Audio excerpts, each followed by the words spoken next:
वालेकुम। आज हम सीखेंगे लुकअप फार्मूला। लुकअप फार्मूला क्या है? एक जॉब करने वाले बंदे का पर्सनल नंबर और किसी का रोल नंबर या जर्नल नंबर होता है। उस नंबर से आप उसका डेटा निकालना चाहते हैं तो उसके लिए एक आसान फार्मूला है। आपको इस तरह की शीट बनानी है और सबसे पहले लिखना है इज इक्वल टू लुकअप।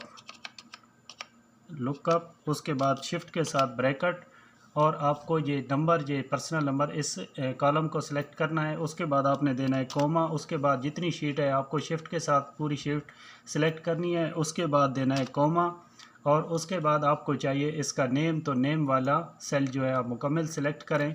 इसके बाद आप शिफ्ट के साथ ब्रैकेट बंद करें और इंटर प्रेस करें। इसका नाम सामने आ जाएगा। आपके सामने मेरे पास लिखा है 1642, इसको मैं चेंज करता हूँ 1641 लिखता हूँ और आप देखेंगे इसका नाम भी चेंज हो जाएगा। इस तरह आप इसका फादर नेम, क्लास नेम और टोटल जो भी आपको डेटा लिखना हो उस पर आप यही फार्मूला ऐड कर सकते हैं।